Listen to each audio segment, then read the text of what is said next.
প্রশাসনিক বৈঠক শেষ করে কল্যাণী থেকে বেরিয়ে যাচ্ছেন মুখ্যমন্ত্রী শুভেন্দু অধিকারী। একাধিক ঘোষণা তিনি করলেন। আজকে যে প্রশাসনিক বৈঠক করলেন, মূলত সেখানে প্রশাসনের সঙ্গে সরকারের যে কোঅর্ডিনেশন তাকে গুরুত্ব দেওয়া হয়েছে, হেলথ সেক্টরকে প্রায়োরিটি দেওয়া হয়েছে, স্বাস্থ্য সাথী থেকে আয়ুষ্মান ভারত এবং লক্ষ্মীর ভান্ডার থেকে অন্নপূর্ণা ভান্ডার যাতে কনভার্ট করা যায় সেই নির্দেশ দেওয়া হয়েছে। আগামীকাল নবান্ন থেকে ফর্ম দেওয়া হবে, অফলাইন এবং অনলাইনে অন্নপূর্ণা ভান্ডারের জন্য ফর্ম ফিল আপ করা যাবে।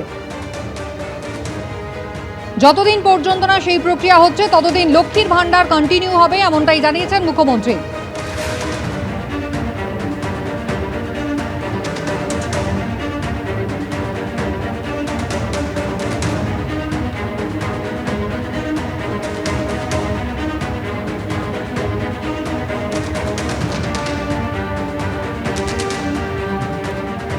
অর্থাৎ তৃণমূল জমানায় যে ছবি আগে কখনো দেখা যায়নি, প্রশাসনিক বৈঠকে বিরোধী দলের জনপ্রতিনিধিদের উপস্থিতি। কল্যাণীর বৈঠকে কিন্তু সেই ছবি দেখা গেল, যেখানে মুখ্যমন্ত্রী শুভেন্দু অধিকারীর ডাকা প্রশাসনিক বৈঠক।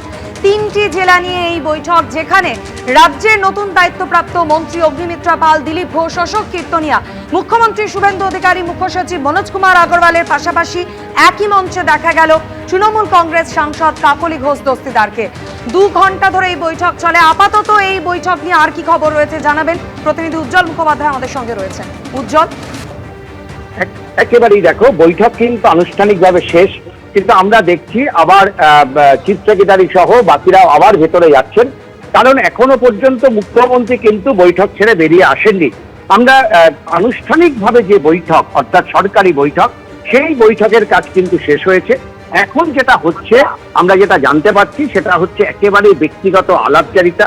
মুখ্যমন্ত্রীকে সামনে পেয়ে প্রত্যেক দলের প্রত্যেক বিধায়কই তাদের সমস্যার কথাগুলোকে তুলে ধরার চেষ্টা করছেন, কোথায় কাদের কি সমস্যা সেগুলোকে বোঝানোর চেষ্টা করছেন। ফলে এখন কিন্তু সেই কাজটাই চলছে।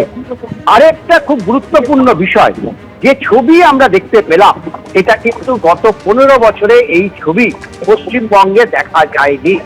বিরোধী দলের একজন নেত্রী এবং তিনি সাংসদ, এবং একাধিকবার তিনি সাংসদ হয়েছেন, তিনি যখন প্রথমে এই সভাগৃহে এসে উপস্থিত হলেন, এসে যেখানে তার আসন, অর্থাৎ নিচে যেখানে বাকি বিধায়করা বসেছেন সেখানেই তিনি বসেছিলেন। কিন্তু আমরা যে জানতে পারছি যে মুখ্যমন্ত্রী আসার সঙ্গে সঙ্গে তাকে কিন্তু ডেকে নেওয়া হয়, এবং যে মঞ্চে এই 4-3জন এরা ছিলেন, মন্ত্রীরা ছিলেন, তাদের জায়গায় তাদের সঙ্গেই কিন্তু তাকে বসতে দেওয়া হয়।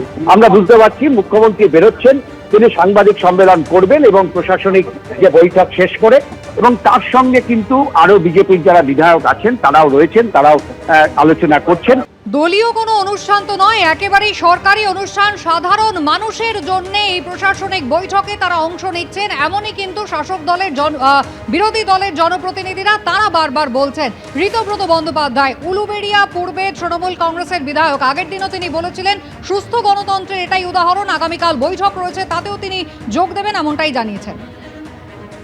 সদর্থকভাবে দেখছি, খুব পজিটিভলি দেখছি। এই যোগদান অত্যন্ত জরুরি, কেননা সংসদীয় গণতন্ত্রে সরকার একটা প্রশাসনিক মিটিং ডেকেছে। আমরা সবাই মানুষের ভোটে নির্বাচিত, মানুষের কাছে দায়বদ্ধ।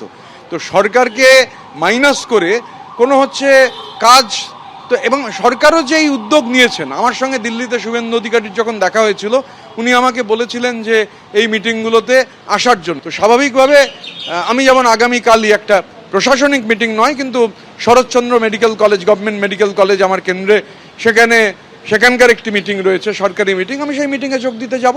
অন্যতম শক্তিশালী কণ্ঠস্বর, শক্তিশালী কলম, কবির সুমনের একটা বিখ্যাত গান আছে, বিরোধীকে বলতে দাও, বিরোধীকে বলতে দাও, বিরোধীকে বলতে দাও তোমার ভুলের ফর্দ দিক। গণতন্ত্রের জন্য এটা খুব জরুরি যে বিরোধীর কথা বলতে পারা। দুর্ভাগ্যজনকভাবে একটা ধারাবাহিকতা ছিল যেখানে বিরোধীরা ডাক পেতেন না, এটা স্বাস্থ্যকর নয়।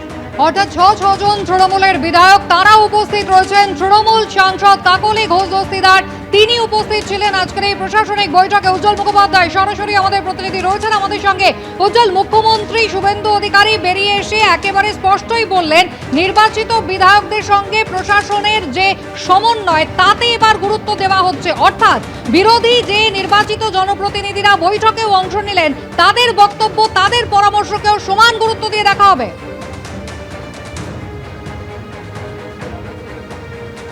একদম মুখ্যমন্ত্রী যে শব্দটা ব্যবহার করেছেন সেটা হচ্ছে এতদিন পর্যন্ত শাসকের আইন চলতো, এখন থেকে আইনের শাসন চলবে। অর্থাৎ আইন যেভাবে বলে, আইন যা বলছে সেইভাবে প্রশাসন চলবে, এটাই তার বৈঠকে দাঁড়িয়ে স্পষ্ট নির্দেশ।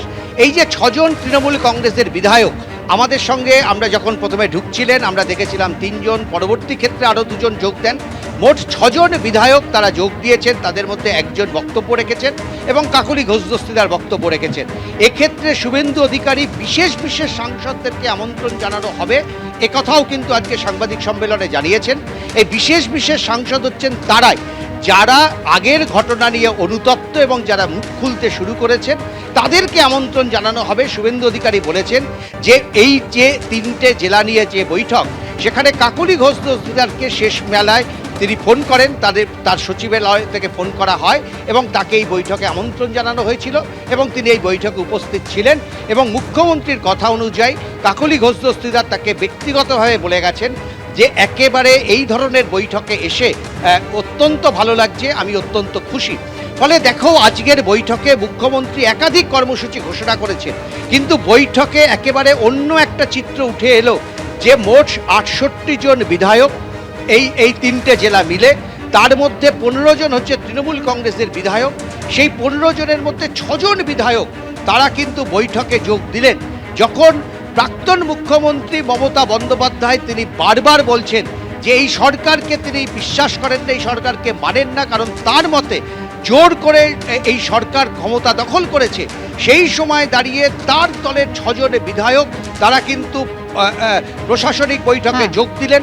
তার দলের একজন সাংসদ, গুরুত্বপূর্ণ সাংসদ, তিনি প্রশাসনিক বৈঠকে যোগ দিলেন এবং শুভেন্দু অধিকারী কার্যত বার্তা দিলেন যে একসঙ্গে মিলে সরকারের কাজ করতে হবে। এবিপি আনন্দ, এগিয়ে থাকে, এগিয়ে রাখে।